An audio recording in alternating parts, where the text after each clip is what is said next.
Hai semuanya, gimana kabar kalian? Semoga selalu dalam keadaan baik. Jadi welcome back teman-teman di segmen analisa pagi. Seperti biasa di video kali ini kita akan update untuk news dan juga pergerakan dari market, khususnya market Bitcoin. Teman-teman, hari ini kita berada di tanggal 30 Juni, hari Jumat, masih dalam posisi long weekend ya, karena masih libur juga, suasana libur teman-teman. Jadi kita akan coba untuk lihat gimana sih progres daripada pergerakan dari Bitcoin. Pertama-tama kita mulai dulu dari beberapa news kalender ekonomi kemarin ya. Itu ada The Fed yang speech, Jerome Powell speech teman-teman, siang harinya di jam sekitar 2 setengah 2 siang. Terus juga ada data soal GDP atau PDB daripada Amerika Serikat. Dari hasil datanya ini mengalami ya sedikit perbaikan lah, bisa dibilang. Dalam kuartal ke kuartal itu dalam tren yang menurun, tapi masih menurunnya agak slowing down. Ini berarti ekonomi daripada Amerika Serikat masih cenderung dalam posisi strong ya. Masih ada ancaman resesi, cuman sepertinya masih bisa diredam. Kemudian juga dari data jobless claim itu mengalami tren penurunan. Dari 265.000 turun menjadi 239.000. Which is semakin sedikit orang yang melakukan klaim atas pengangguran mereka. Artinya lapangan pekerjaan dan juga tenaga kerja ini masih cukup banyak. Kemudian juga ada data soal pending home sales. Itu mengalami tren yang bisa dibilang menurun juga. Hari ini akan ada beberapa event yang sangat penting. Kita udah wanti-wanti sebelumnya ya. Ada Fed balance sheet. Ini nanti jam sudah ya teman-teman. Kalau kita lihat dari datanya sih mengalami penurunan. Kemudian akan ada manufacturing PMI untuk China. Terus juga ada data soal CPI daripada Uni Eropa. Ini data inflasi teman-teman. Kemudian dari Amerika Serikat ada data PCE, data inflasi juga yang cukup penting. Dan tentunya ini akan bisa berdampak sama pergerakan dari market. Nah, kemarin kita sudah ulas ya di segmen analisa pagi juga bagaimana Jerome Powell itu sebenarnya hawkish, teman-teman. Dia menggunakan komentar yang hawkish ketika dia berpidato itu di European Central Bank Forum di Madrid ya, di Spanyol, teman-teman. Jadi ya intinya adalah Jerome Powell masih hawkish dan masih akan berpeluang untuk menaikkan suku bunga sampai 2 kali lipat lagi atau 2 kali kenaikan suku bunga.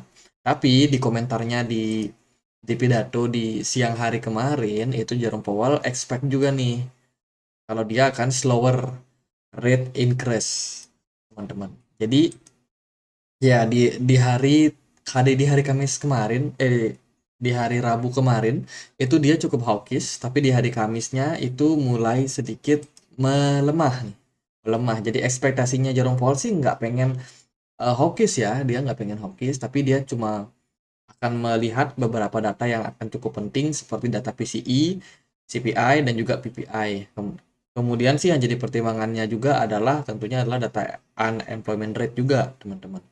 Jadi bisa dibilang ini ya bisa dibilang masih akan sangat-sangat bertanya-tanya nih gimana nih keputusan dari Jerome Powell ke depannya soal suku bunga. Tapi untuk hari ini sih datanya sangat penting ya, data PCE bisa jadi membuat market volatile. Dilihat dari forecastnya, data inflasi sebelumnya ada di poin berapa nih? Ada di poin 4,4 dan diprediksi bakal naik ke 4,6. Kalau ini terjadi inflasi naik, berarti ada kemungkinan dolar indeks akan menguat juga ya. Jadi ya siap-siap aja teman-teman. Nah, kita akan lihat dari beberapa news yang ada di market sekarang ya. Yang pertama itu ada dari Binance. Binance loses European banking partner PaySafe. Jadi ini kabar yang kurang begitu bagus untuk Binance. Bagaimana setelah kemarin bertubi-tubi masalah yang terjadi pada perusahaan Binance ini ya, mereka ditendang di Amerika Serikat, dihajar habis-habisan, kemudian di Eropa pun juga karena beberapa negara yang masih sekutu sama Amerika Serikat. Ada Prancis, ada Spanyol, dan ya kawan-kawan di sana teman-teman. Jadi bisa dibilang mereka lagi dalam posisi yang sangat-sangat sulit. Posisinya juga dalam hal perdagangan di Eropa sana juga masih dalam posisi yang sangat-sangat bermasalah.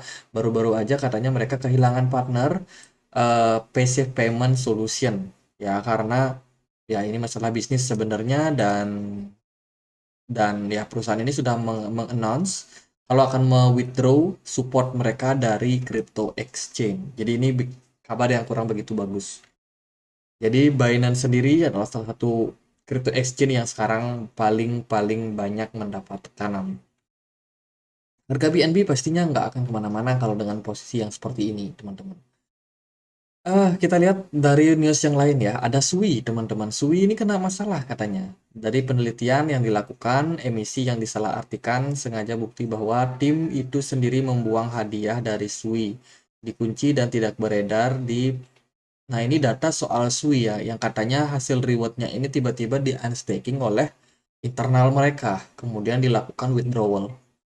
Ini sebuah indikasi ketidakjujuran daripada proyek Sui. Nah, ini masih berupa dugaan dan juga analisa. Belum ada yang namanya konfirmasi yang resmi dari Sui. Jadi kan kalau kita mau menuduh nih misalkan, ya kita harus butuh dulu dong pernyataan resmi dari Sui. Bener nggak nih? Apakah ada sanggahan atau bagaimana? Jadi ini masih berupa tuduhan. Kita perlu melihat nih.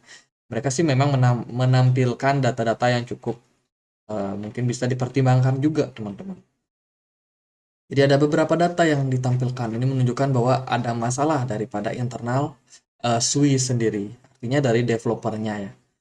Terus dari data yang lain ini ada Charlie Bilelo. Dia berekspektasi ya kalau kalau dalam kedepannya The Fed ini masih bakalan naikin suku bunga dan ada beberapa ketentuan yang akan terjadi.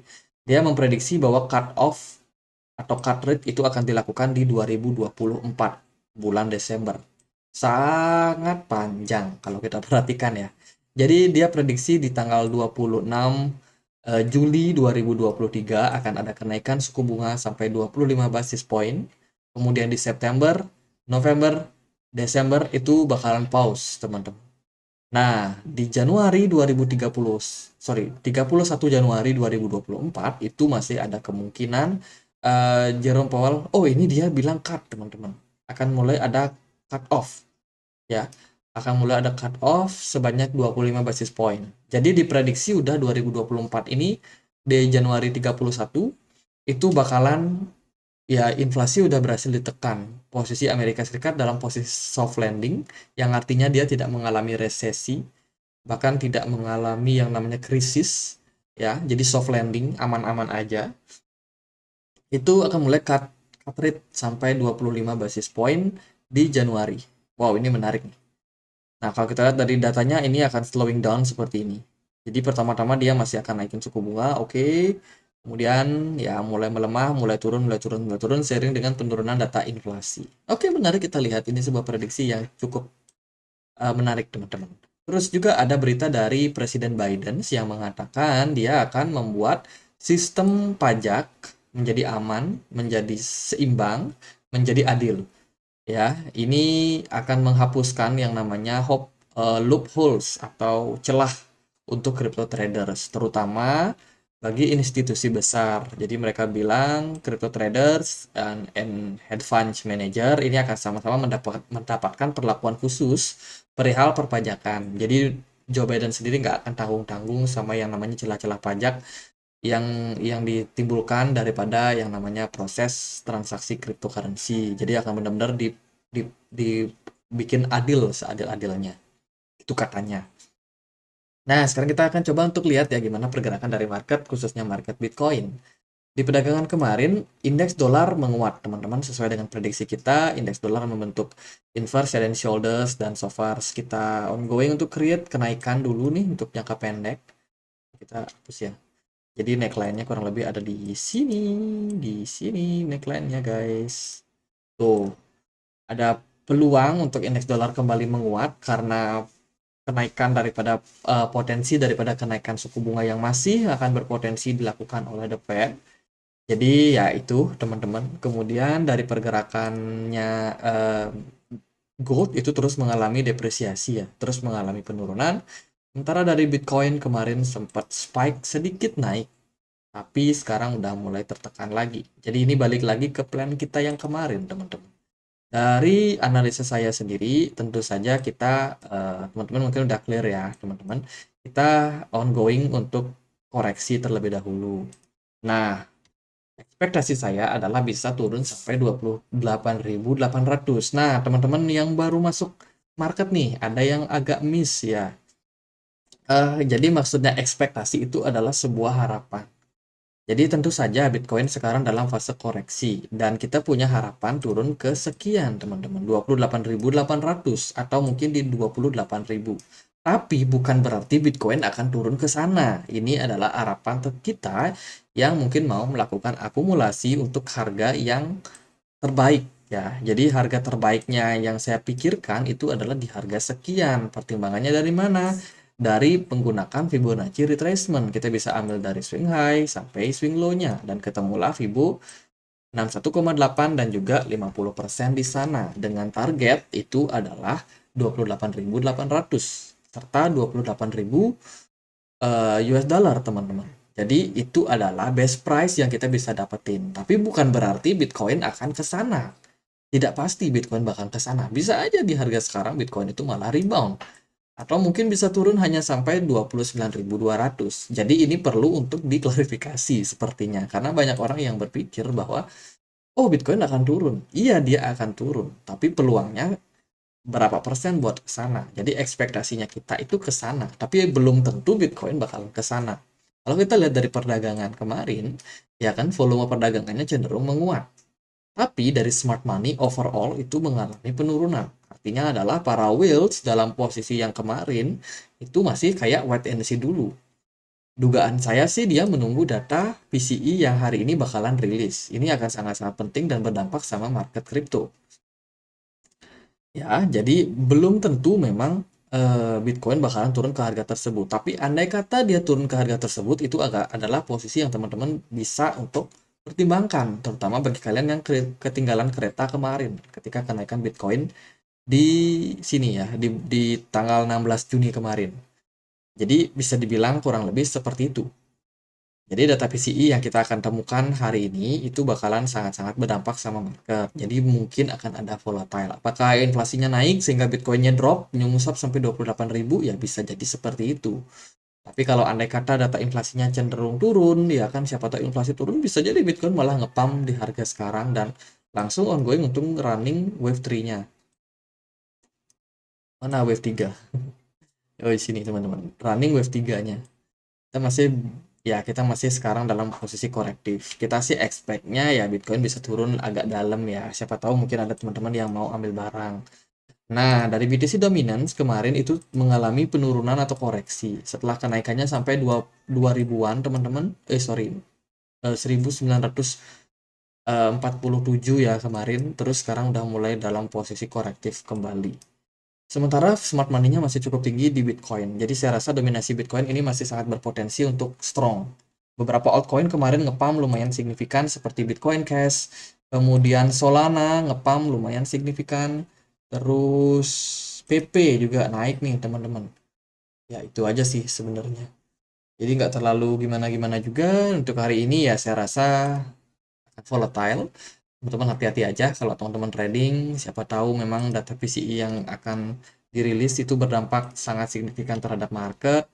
Terus juga kalau kita perhatikan ya dari segi pergerakan dari Bitcoin ini cenderung masih bergerak dalam sebuah descending channel. Kita masih expect ada satu penurunan berikutnya yang cukup dalam, teman-teman. Tapi kalaupun itu tidak terjadi ya siap-siap aja Bitcoin bisa aja langsung reversal karena kan dia di sini pergerakannya ada kecenderungan membentuk yang namanya bull flag pattern. Bull flag, bull flag pattern, teman-teman. Perhatikan ini. Nah, pergerakan Bitcoin ada kecenderungan membuat posisi bull flag seperti ini. Ini seringkali menjadi tanda reversal terhadap pergerakan dari market. Jadi alih-alih teman-teman yang mungkin punya planning, wah ini Bitcoin bakalan drop, nyungsep dan lain sebagainya, coba teman-teman dipikirkan lagi, ada masuk akalnya nggak sih pergerakan Bitcoin sekarang dalam posisi yang rally. Jadi kalau menurut saya sih seperti itu aja buat Bitcoin. Against apapun itu keputusan dari kalian, lakukanlah dengan bertanggung jawab, lakukan riset sendiri ya, jangan kemudian teman-teman menggunakan analisa orang lain untuk mengambilkan keputusan mutlak untuk kalian. Karena tetap yang namanya analisa bisa salah. Solusinya adalah money management yang baik, teman-teman. Kalau teman-teman asal main all in, cemplungin uang, tiba-tiba loss, yaitu karena kalian tidak menggunakan money management yang baik. Even kalau teman-teman melakukan money management yang baik, meskipun teman-teman salah melakukan analisa, itu bisa meminimalisir resiko kalian. Jadi penting banget untuk belajar ya yang namanya MM atau money management. Jadi gitu aja untuk pembahasan kali ini. Semoga videonya bisa bermanfaat teman-teman. Dan ya aku mau promosi juga, kita punya komunitas diskusi di Telegram. Bagi teman-teman yang mungkin punya Telegram, yang mau join ikut sama-sama diskusi, boleh dong cek link yang ada di kolom deskripsi. Karena kita punya komunitas diskusi yang cukup rame ya belakangan. Eh, Banyak teman-teman yang diskusi juga di sini, kita saling tanya jawab, berbagi analisa, ada juga yang cuma pengen dapat informasi-informasi penting aja, bisa cek juga di situ kita punya portal informasi soal update-update news terbaru untuk market crypto. Jadi gitu aja untuk pembahasan kali ini, semoga bisa bermanfaat dan akhir kata saya Andre, makasih.